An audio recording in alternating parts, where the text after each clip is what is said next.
Bienvenidos, soy Manuel Llamas, director del Instituto Juan de Mariana. Estamos aquí para hablar de economía, para entender y explicar la economía aprovechando las noticias de la actualidad. Y hoy, amigos, vamos a hablar de cambio climático y vamos a hablar también de las políticas verdes de Europa, del ecologismo que lo impregna absolutamente todo, pero un ecologismo malentendido, el ecologismo dominante en la escena europea y especialmente la escena española, en la política europea y española en los últimos lustros, que lejos de contribuir a la mejora del medio ambiente, lo que conduce inexorablemente es al decrecimiento, al estancamiento económico, al encarecimiento del precio de la energía, a prohibiciones, restricciones, impuestos de todo tipo. Y además lo estamos viendo en la actualidad porque fijaos lo que está pasando en los últimos días, en las últimas semanas, con estas olas de calor que están azotando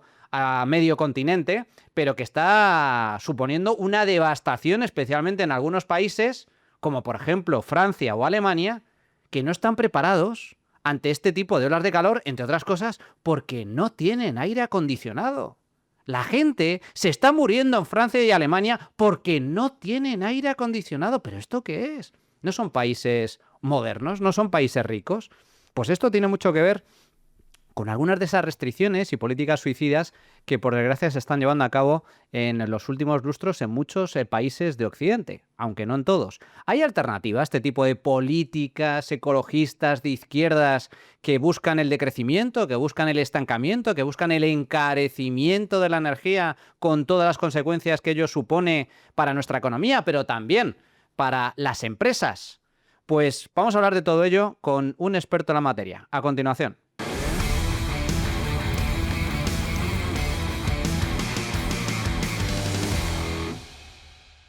Bueno, pues para hablar de las políticas climáticas de Occidente, especialmente en Europa, y sobre sus posibles alternativas, contamos con un experto en la materia que se llama Toni Timoner. ¿Qué tal, Toni? Bienvenido. Muy bien, ¿qué tal? Muchas gracias por tenerme aquí. Encantado de que estés con nosotros. ¿Por qué digo que eres un experto? Porque Toni, junto con su compañero Luis Quiroga, ambos son fundadores de un think tank que habla sobre materia climática y energética, que se llama Oikos. Habéis publicado recientemente en la editorial Deusto este libro, que lleva por título, a mí me gusta mucho el título, la verdad es que llama la atención, El ecologista de derechas. Así es.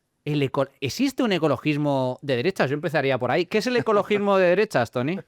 Bueno, el ecologismo de derechas primero es algo que necesitábamos en España y necesitábamos en general en todo Occidente y en el mundo. Totalmente. Yo creo que ya le ha llegado el momento. El libro yo creo que llega cuando ya se está empezando a hacer un cambio ya, yo creo, tectónico en lo que es la comprensión del problema, ¿no? El ecologismo de derechas es aceptar ciertas cosas que son realidades empíricas. En primer lugar, primero que sí que hay calentamiento global, que sí que se puede frenar, pero tiene que frenarse siempre viéndolo como una oportunidad económica y como algo que no tiene que crear una penitencia económica. Y eso es importante. Es un libro que en el libro nosotros lo enfatizamos mucho. Y además lo enfatizamos porque podemos decir que esto es la realidad. Nosotros no somos científicos climáticos, no somos personas que se dedican al ecologismo profesional, somos profesionales de las finanzas, residimos ambos en Londres, y desde Londres, desde nuestra posición profesional, hemos visto cómo frenar el cambio climático con las políticas adecuadas y con los incentivos adecuados para que las empresas vean dónde realmente vale la pena invertir, puede generar oportunidades económicas, sobre todo para las empresas, pero también para el país en general, porque puedes abaratar el precio de la energía, siempre que lo hagas bien las cosas.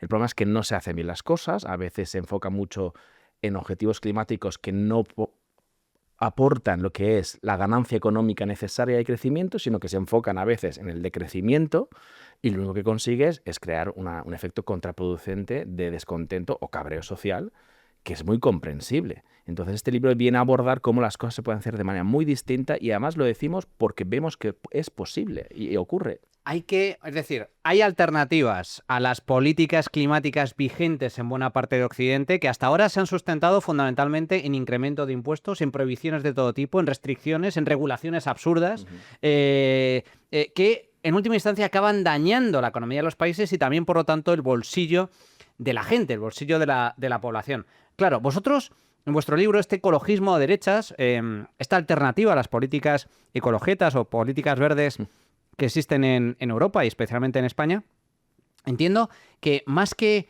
intentar frenar el calentamiento global a toda costa, prohibiendo o evitando la emisión de gases de efecto invernadero al planeta, yo creo que entiendo que una de las soluciones es adaptarse. Son políticas de adaptación. Sí. Es que el ser humano, nuestra gran ventaja con respecto a otros animales, por eso, bueno, somos dominantes sobre la faz de la Tierra hasta que nos caiga quizás un meteorito del espacio, que para eso, por cierto, ya se está preparando Elon Musk, ante esa alternativa. Él sí. Radica en nuestra capacidad de adaptación y eso viene de la innovación, de nuestro ingenio. Efectivamente. Aquí hay dos cosas, que es primero, por qué las políticas públicas de cambio climático convencionales en Europa han sido lo que han sido. Y nosotros en el libro un argumento que hacemos es que han estado dominadas, monopolizadas por la izquierda. No porque la izquierda veía que era necesario frenar el cambio climático, sino porque veía que era el pretexto para seguir haciendo políticas anticapitalistas. Es decir, esto es algo que, bajo un imperativo científico, nos da el pretexto para meter toda la agenda progresista de planificación económica, de control de precios, de intervención del Estado, y así dar rienda suelta a las pasiones que nosotros tenemos, la izquierda, de planificación económica. De control, efectivamente. ¿Qué pasa? Al final no has conseguido lo que querías, que era lo que debería haber sido. Es decir, frenar el cambio climático, pero que no se frene el crecimiento económico, ¿no? Y claro, aparte también hubo una obsesión que es muy de Occidente, que es de negar la necesidad de adaptarse. Que es un poco lo que ciertos ecologistas más radicales de izquierdas dicen, que no podemos tener esa conversación. De hecho, la izquierda política, hasta la fecha, no quería hablar de adaptación. Ha sido los últimos meses que el gobierno ha empezado a hacer un poco cosméticamente hablar de adaptación, porque ve que realmente no tiene otra posibilidad. ¿Por qué hay que hablar de adaptación? Porque por mucho que hagamos unos esfuerzos, unas penitencias o un suicidio económico, no es solo España, sino Occidente, no vamos a cambiar la tendencia de calentamiento global que ahora mismo la marca los países emergentes en Asia y en África. Esto es muy fácil de entender. ¿De qué vale que a lo mejor nosotros como europeos consigamos políticas net cero, cero emisiones, cosa que es a un coste elevadísimo a nivel económico y a nivel incluso de bienestar social, si luego hay otras grandes potencias como Rusia, como India, como China, que contaminan a placer? Y claro, aquí no hay fronteras a nivel de atmósfera, por lo tanto no sirve absolutamente nada. Efectivamente, te comes con patatas las emisiones que se emiten en otras longitudes y latitudes del planeta y por tanto, y ya lo vuelvo a repetir, o sea, si mañana dejásemos de emitir, si mañana la economía española parase y la europea parase, no cambiamos en absoluto lo que va a ser la predicción de probablemente 2,5, 2,6, 2,7 grados de calentamiento global. Ahora estamos en 1,5. Sabiendo que esto va a ocurrir y no está en tu poder cambiarlo, o sea, puedes inducir cambios de comportamiento a China, pero mucha suerte, ¿no? Es decir, entonces hay que prepararse. Y la adaptación nosotros que pensamos que ha sido la gran ausente del debate climático Totalmente. en España, porque implica repensar cómo inviertes en infraestructuras, implica también pensar que hay que poner más aire acondicionados, planificar la gestión de los bosques contra los incendios, la gestión hídrica contra las danas. Todo esto ha habido una especie de dejación porque el enfoque era en mitigación, en conseguir ponerse la medalla de que estamos reduciendo emisiones. Y al final lo que resulta es que hemos conseguido una tendencia en que primero las políticas públicas ahora va a costar mucho volver a redireccionarlas y la opinión pública está bastante molesta con Totalmente. lo que ha pasado. De hecho, esto es muy interesante porque ya hay una serie de incentivos perversos que están instalados en los países, especialmente en Europa, porque con esa finalidad última de mitigar la emisión de gases de efecto invernadero, es decir, de prohibir, de reducir las emisiones, se han puesto encima de la mesa no solo regulaciones y prohibiciones de todo tipo, como por ejemplo la prohibición de fabricar coches de motores de combustión a partir de un determinado año, sino que se ha puesto encima de la mesa incentivos ingentes a base de subvenciones, a base de ayudas públicas, a base de dinero, que ahora es muy difícil revertir. Por lo tanto, esto por un lado, pero por otro, sin embargo, como bien estás comentando, ya hay partidos políticos, determinadas posiciones políticas contrarias a las políticas verdes, que cada vez tienen más respaldo de la gente, por parte de sectores enteros, pero también de la población en general, porque ven que el precio de la energía, por ejemplo, cada vez es más caro y eso nos cuesta mucho dinero o tiene efectos sobre el empleo. De hecho, Hay un ejemplo muy reciente que querría comentar contigo, Tony. Volkswagen, el gigante de la automoción alemana, acaba de anunciar un plan de ajuste de más de 100.000 empleos en los próximos años como consecuencia, en parte, de este modelo de transición ecológica sustentado en las prohibiciones, las regulaciones, el control, la planificación económica. Esto de te obligo a fabricar coches eléctricos, quieras o no. Y esto se está traduciendo en recortes de empleo incluso en Alemania, cosa que nunca había sucedido en Volkswagen. Sí, es dramático porque lo de los objetivos, nosotros en un capítulo decimos que hay una obsesión por ponerse objetivos y ponerse unas fechas, ¿no? Como esta es la cuota, como antiguamente en la Unión Soviética, el plan quinquenal. Los planes quinquenales. Bueno, aquí tenemos nuestros planes quinquenales, Agenda 2030, por ejemplo. Efectivamente. Nosotros pensamos que hay que generar los incentivos adecuados. El coche eléctrico puede que acabe siendo el futuro, pero hay que generarle los incentivos para que tome sus pasos y, sobre todo, esto nos conviene económicamente o no, nos desindustrializa nuestra economía o no. Aquí China nos ha ganado la partida. Total. Porque China sí que vio que cambio climático, bien, voy a luchar, pero a mi paso, en tanto de que me ayude a promover mis políticas de exportación comercial. China lo vio siempre así. Es decir, yo que el mundo me va a comprar ahora, ¿qué va a comprar el mundo? Paneles solares y coches eléctricos. Pues voy a ponerme mucho antes a producirlos y voy a cargarme toda la base industrial de todo aquel competidor, porque sé que esto es el futuro, porque realmente hay que hacer algo al respecto, pero oye, en tanto que me beneficie a mí. Europa ha hecho un poco, pues, la cosa esa ética y estética de ser el valiente que lo hacía todo básicamente en beneficio de la gran comunidad global, el bien público, la externalidad positiva de luchar los primeros contra el cambio climático, pero sin pensar esto nos viene o no bien a nuestra economía. Y al final hemos pecado un poco de ingenuos. Yo creo que ahora lo estamos pagando con esto, con lo de el problema de los automóviles en Europa. Éramos potencia a nivel mundial en la fabricación de coches, en el sector de la automoción, coches de combustión, motores de combustión, y sin embargo ahora pues estamos atravesando graves problemas en muchas de nuestras empresas que éramos punteras, insisto. Pero ya no solo eso, sino que esto incluso está costando vidas humanas. Me parece, y que quiero comentarlo contigo porque ha llamado mucho la atención cómo en las últimas semanas con esta ola de calor, bueno, no solo en España, sino en buena parte de Europa, pero claro, mientras en España lo hemos llevado, bueno, pues como suele ser habitual, ¿no? Pues sí, oye, pasamos calor, pero tenemos aire acondicionado en casa. Mucha gente tiene aire acondicionado en casa, tenemos, por suerte, pues playa, río, y la gente ya está un poco acostumbrada a estas olas de calor en verano. Es lo normal, en verano hace calor, en invierno hace frío. Pero no así en otras latitudes. En Francia y en Alemania, que también han sufrido temperaturas altas, que no es de ahora, por cierto, que algunos dicen, bueno, récord histórico. Bueno, récord histórico relativo. Este tipo de temperaturas se han alcanzado en décadas anteriores. No es una anomalía como consecuencia en exclusiva del cambio climático, ni mucho menos. Suele pasar de forma más o menos habitual. Pero lo curioso del asunto es que esta ola de calor en Francia y en Alemania, por ejemplo, se ha traducido en un incremento muy sustancial del número de muertos, incluso en protestas y descontento por parte de la gente, porque resulta que muchas oficinas y en muchos domicilios ni siquiera tienen aire acondicionado. Y esto en parte está también relacionado con las políticas climáticas. Yo he escuchado a una ministra francesa decir que en público, en una televisión, que recomendaba a la población que no comprasen aire acondicionado, porque eso perjudica al medio ambiente. Oiga, que nos estamos asando de calor. ¿Esto tiene algún sentido? No tiene sentido. O sea, a ver, el aire acondicionado ya mismo se alimenta de electricidad limpia. ¿Qué problema hay? ¿Qué problema tiene? Es que cero en absoluto. La misma obsesión a veces contra el vehículo eléctrico. Es decir, ¿usted está contra el vehículo o contra el vehículo de combustión?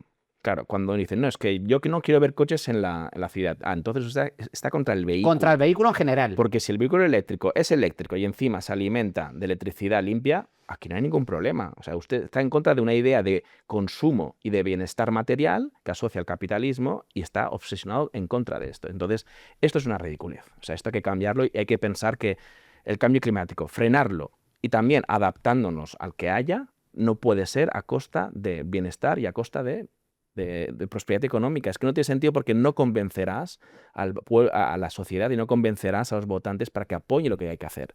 Entonces nosotros giramos un poco la tortilla y decimos, todo esto hay que hacerlo siempre en cuanto haya aquí una ganancia. La ganancia tiene que establecerse, si no, no habrá consentimiento. De hecho, uno de los principios que destacáis en el libro, y es una frase o un principio que está muy bien, que yo comparto, decís literalmente que estamos frenando el cambio climático, o si se frena el cambio climático, es gracias al capitalismo, no a pesar de él. A mí siempre me gusta, y de hecho he escrito algún artículo al respecto, si eres realmente ecologista, deberías abrazar el capitalismo sin ningún tipo de duda, porque precisamente los países que respetan más el medio ambiente, que están más pendientes, más interesados por el bienestar de las plantas, de la naturaleza, del bienestar animal, son precisamente los países más ricos. Y los países más ricos son los países capitalistas. Suiza es el país con mayor bienestar natural o el país más ecologista, por así decir, del planeta. Pero es una potencia capitalista. Esto en cuanto a nivel de país. En cuanto a nivel de innovación concreta, se habla mucho de los coches de combustión.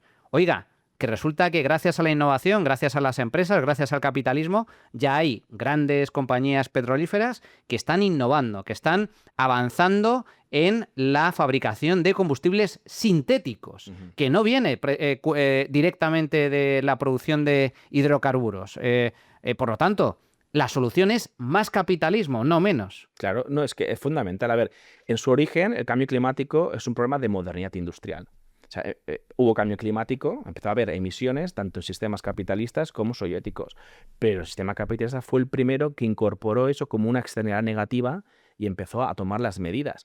Muchas medidas, además, fueron tomadas por presidentes de derechas. En Estados Unidos, la Agencia de Protección Medioambiental, que ahora Trump se la quiere cargar, ¿quién la fundó? Nixon. O sea, Reagan, cuando era gobernador de California, era demócrata en aquel momento, pero era gobernador de California, fue también el que empezó a decir, oye, que hay una contaminación, no de gases de efecto invernadero, una contaminación de gases tóxicos de coches que hay que empezar a gestionar bien. Es decir, el capitalismo tiene la capacidad de cuando identifica una externalidad negativa, le pone un precio y reincentiva que esa externalidad la abordes y la reduzcas.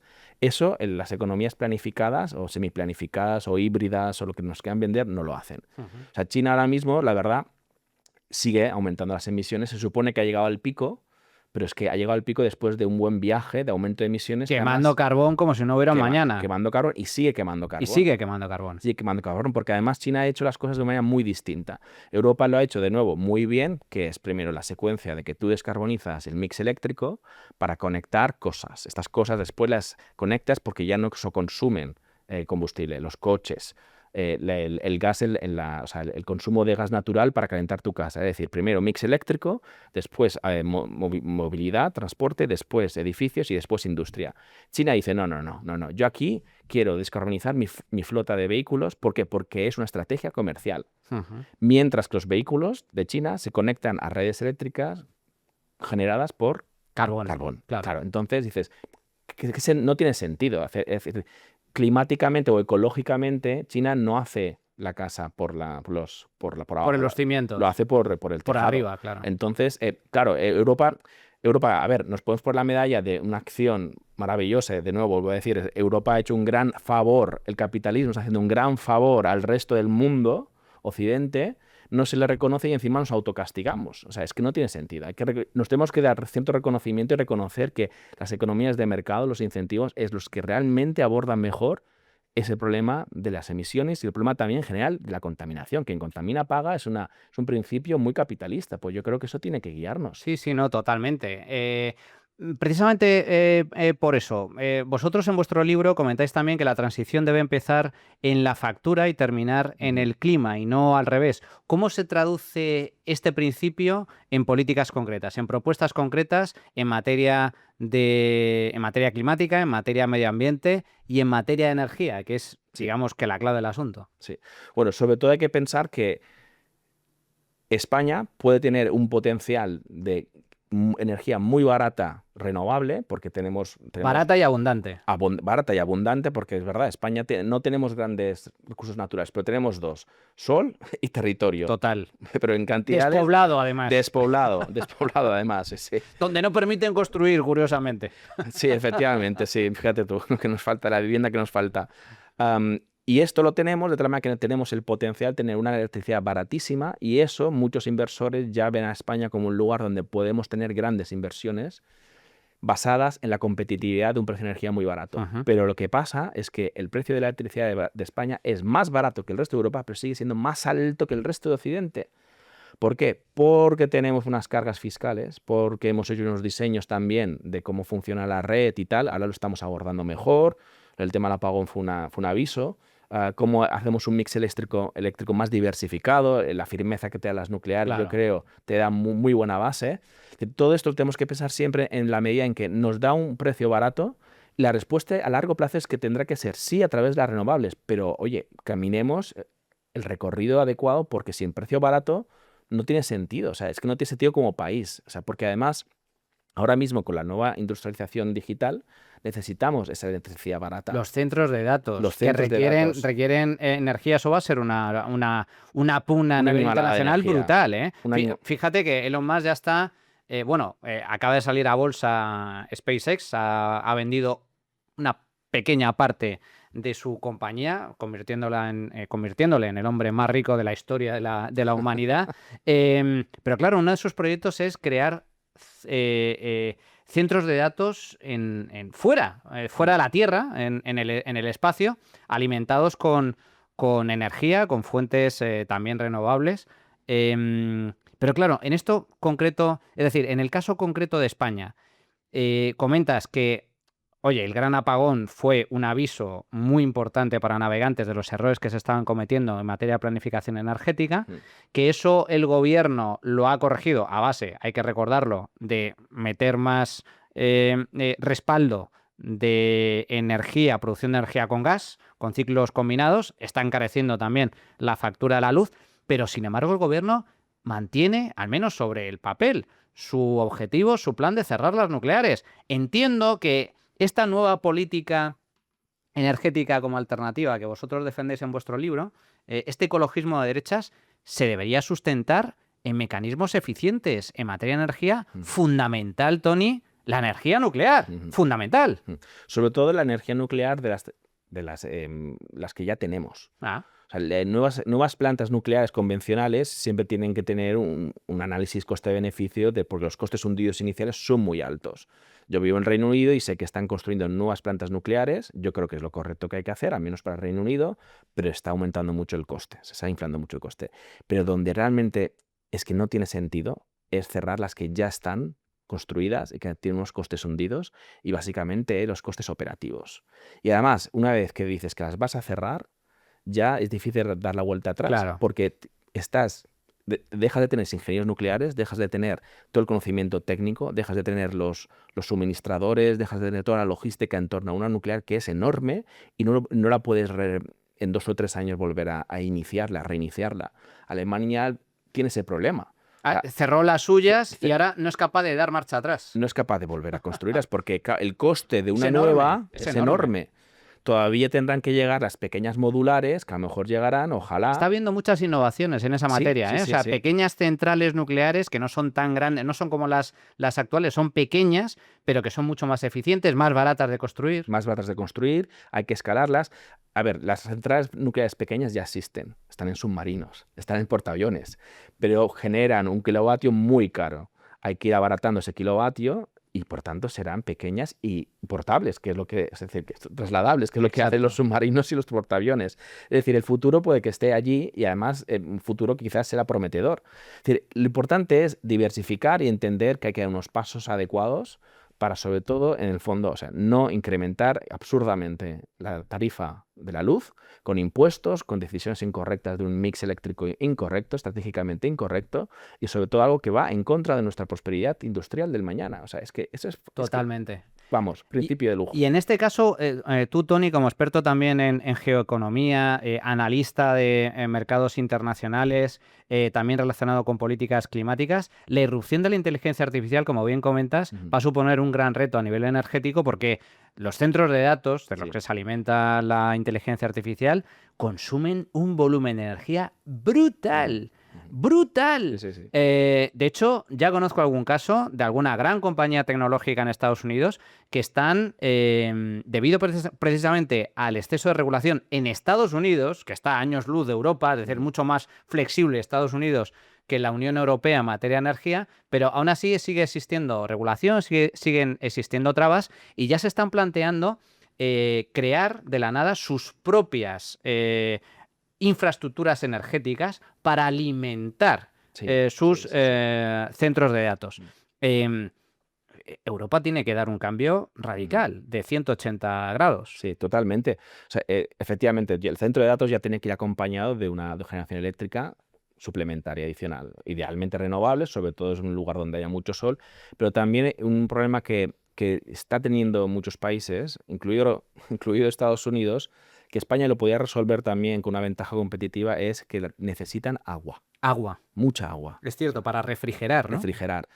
España es probablemente unas campeonas históricas de desalación de agua. Una cosa que nunca Es hablamos cierto, mucho. O es sea, cierto. llevamos desalando en las Canarias desde los 70 y hemos desalado muy bien, incluso ya para agricultura, ya no uso humano, sino para agricultura en lo que es el sureste, en el Levante español. A la par con las potencias de desalación que suelen ser pues Arabia Saudí, Israel, pues nosotros estamos a la par con ellos. Y además que tenemos la ventaja como ellos, que podemos generar esa agua desalada con energía barata. Correcto. Al igual que el centro de datos exige solar para alimentarse, la desalación exige también mucha solar al lado. Entonces, generar solar con agua, el agua para los centros de datos, es un triángulo de inversión que tiene todo el sentido para España. Tenemos que explotarlo, es que no tiene sentido no explotarlo. Pero sin embargo, Tony, no se está explotando. De hecho, yo conozco empresas muy interesadas por las condiciones que estás comentando tú. El tema de energía solar, el tema de agua. Además, tiene que ser un terreno, bueno, pues sobra suelo en España. Sobra suelo por todos lados. Por lo tanto, tenemos todas las condiciones naturales, geoestratégicas necesarias para que España sea una gran potencia en materia de centros de datos. Pero hete aquí, resulta que llegan las empresas interesadas, inversores Ujú. extranjeros, interesados en poner miles de millones de dólares encima de la mesa para construir estos centros de datos, pero se encuentran con la regulación, con el político de turno, ya sea a nivel nacional, comunidad autónoma o administración local, y una maraña, un infierno de permisos, de licencias, de planes que hacen imposible la construcción de estos centros de datos. La burocracia lo impide. Sí, sí, lo impide y además es algo que además se identifica desde fuera, se identifica que el problema español es la cantidad de capas administrativas que Total. hay, que vivimos realmente en un Estado federal, o sea, en términos prácticos, además con una competición entre las capas administrativas política y que eso desde fuera se percibe, y lo he visto yo desde los centros de decisión de inversión, como un problema para España. Además, también tenemos lo que es los ciclos políticos muy cambiantes que saben que da una cierta inseguridad jurídica. Sí, Y que esto lo mañana hemos te pueden cambiar las reglas de juego, sin más. totalmente. O sea, lo hemos visto en los últimos gobiernos con todo lo que han sido las políticas de energía, ¿no? O sea, los tumbos que se han hecho, Zapatero hizo eso, después el otro gobierno lo intentó corregir, para corregirlo creó el tema de los impuestos de tal, y, o sea, y al final resulta que desde fuera se ve y dice, pero esto no, es que no tiene sentido, yo quiero unas garantías, una continuidad. Y claro, todo el mundo se piensa, ¿cómo es que España, es como lo dice Brasil, ¿no? El país del futuro y siempre lo será, ¿no? O sea, Pero España, nunca llega. el país del futuro de los centros de datos y siempre lo Y será. nunca, Porque exacto. es que parece que no No, está es llegando. imposible. Hay muchos proyectos, hay mucho interés, pero todavía no hay ni un centro de datos operativo en España. En fin, terrible. Para terminar, Tony, ponnos ejemplos concretos que recogéis en vuestro libro, en El Ecologista de Derechas, y que además también trabajáis desde vuestro think tank, Oikos. Si el día de mañana se produjese un cambio de gobierno en España y el Partido Popular y Vox llegasen a un acuerdo para gobernar en España, ¿qué tipo de políticas, 2 o 3 políticas concretas deberían poner en marcha para mejorar este tipo de problemas? Yo iría a 3 propuestas que además son técnicas, pero precisamente nosotros pensamos que tienen que ser propuestas técnicas. O sea, si no, no puedes hacer una gran teoría del No, todo, no, no. que Aquí hay que ir a las cuestiones de cosas que verdad. hemos analizado y hemos hecho los números y Sí, salía a cuentas. Una cosa es el tema de los sistemas de industria que necesitan calor. Ujú. España no puede competir con altos hornos y no puede electrificar su industria de mucha alta temperatura. Pero España tiene una ventaja competitiva de procesos industriales de menos de 500 grados que pueden electrificarlos a un precio muy competitivo, que pueden ser procesos químicos, farmacéuticos, y que España puede ofrecer hacerlos a un precio muy barato con el input de energía. Ujú. Más que obsesionarse con procesos de mucha alta temperatura que la electrificación nunca va a llegar o le va a costar llegar. Y ese ha sido el drama de Alemania, Correcto. que realmente nunca ha encontrado el sustituto del gas ruso que se le cerró para sus procesos industriales de alta temperatura. El otro es el tema de la electrificación del transporte. Nosotros decimos siempre algo, dice, a ver, realmente donde pones el dinero de tu subvención, o sea, si hay que poner dinero público, maximiza el impacto. Ujú. Nosotros lo que hemos visto es que se reduce mucho más la emisión si se pone el dinero en lo que sería vehículos eléctricos de transporte de mercancías. Es decir, la camioneta, la furgoneta, estos son vehículos de alto uso, de alta, Mucho más que en el coche particular que el Tesla para el fin de semana. Exacto. Que, vale, tengo un Tesla para el fin de semana, ¿reduzco emisiones? No, pero tengo una furgoneta eléctrica, reduzco emisiones. Ahí deberíamos poner los incentivos para que toda la gente, toda la industria, la logística Profesionales, profesionales empresas, diciendo, flotas. oye, tal. Y no lo de, oye, te voy a ayudar a comprar un eléctrico a la familia, ¿no? Y quedas muy bien, Que, por votos cierto, y tal. ahí curiosamente es una política de izquierdas bastante rara, porque Sí. realmente son los trabajadores de a pie los que están subvencionando la compra del coche eléctrico de alta gama a las rentas más altas. Es Efectivamente. una política regresiva. Sí, sí. A día de hoy sí, hasta que no llegue el coche eléctrico muy barato, que si llega de China, lo cual precisamente salimos perdiendo. El Volkswagen barato todavía está por llegar, y a ver si llega, ¿no? Esto va a ser un problema y es verdad. O sea, estamos subvencionando las familias de alto poder adquisitivo Rentas medias, rentas bajas a las rentas altas. para sus Teslas y equivalentes. Sí. Y la tercera política es, yo creo que darle una vuelta al tema del agua. Ajá. O sea, el agua yo creo que en España es algo que no hemos valorado suficiente, no tenemos el precio puesto de manera adecuada. Es polémico decir que el agua nos sale demasiado barata, pero también para eso nosotros decimos, y de nuevo, el tema de la desalación. Tenemos que hacer una gran revolución en que podamos desalar mucha más agua, porque tenemos esa ventaja competitiva, porque el mayor insumo de coste de desalación es la energía. Si lo resuelves con fotovoltaica, resuelves totalmente el tema del agua barata. El agua barata y a su vez también las infraestructuras hídricas. Con mucha... Que no se invierte en infraestructuras No, hídricas, no se hacen pantanos, no se hacen... Vamos, estamos de hecho dando marcha atrás, ahora estamos naturalizando el cauce de los ríos. Y luego pasa lo que pasa. Oiga, que el desastre de la gota fría de Valencia, diluvios ha habido en esa zona desde tiempos inmemoriales. El problema no es que haya diluvios, volverá a haber gota fría. El problema es que no se han hecho las inversiones públicas necesarias para que haya infraestructuras que minimicen el impacto. Eso es fundamental. Hubo una desaceleración y estadísticamente lo miramos, hicimos unos gráficos que lo publicamos en redes sociales, donde hubo una desaceleración en obra acabada de infraestructura hídrica de riesgo de inundación. Correcto. Durante los últimos 12 años. Total. El anterior gobierno del PP hizo un gran trabajo, Isabel García Tejera hizo un gran trabajo acelerando esas obras, pero después hubo una dejación. Se paró. Hubo una dejación y esa dejación ya ha tenido ahora los impactos que vemos ahora.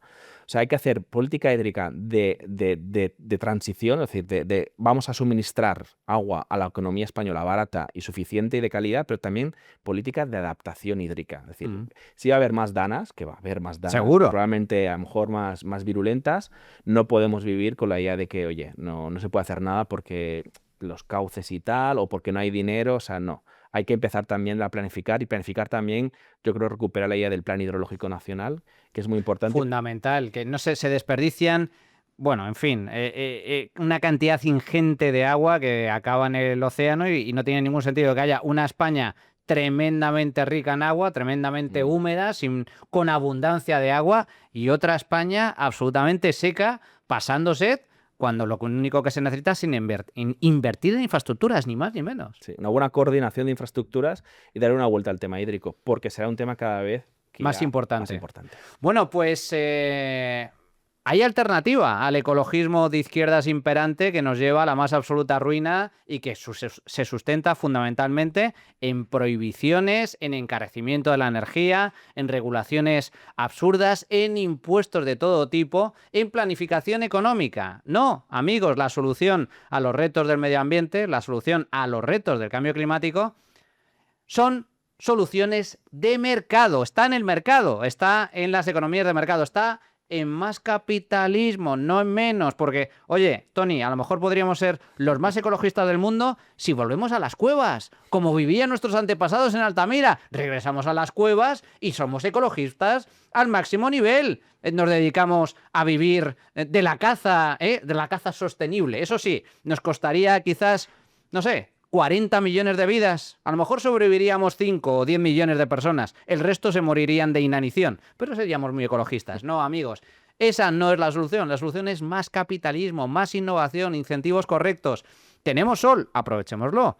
Tenemos agua, aprovechémoslo. Pero también tenemos energía nuclear. También tenemos innovación. Menos regulación. Menos leyes absurdas. Tenemos la posibilidad de ser una gran potencia en la industria, ya no del futuro, iba a decir del futuro, no, del presente, centros de datos. Pero aquí llegan los inversores llenos de dólares y llega el político de turno, llega una ventanilla de las muchas que hay en España y te dicen, no, me tiene usted que presentar el impreso 4HK de impacto ecológico del centro de datos. Y al final no se fabrica, no se construye ni un solo centro de datos en este país. En fin, un poco de cabeza. Ojalá haya pronto un cambio de gobierno en España y el futuro gobierno al menos ponga en marcha los incentivos correctos porque, como comentábamos antes, los países más ecologistas del mundo, no por casualidad, son los países más capitalistas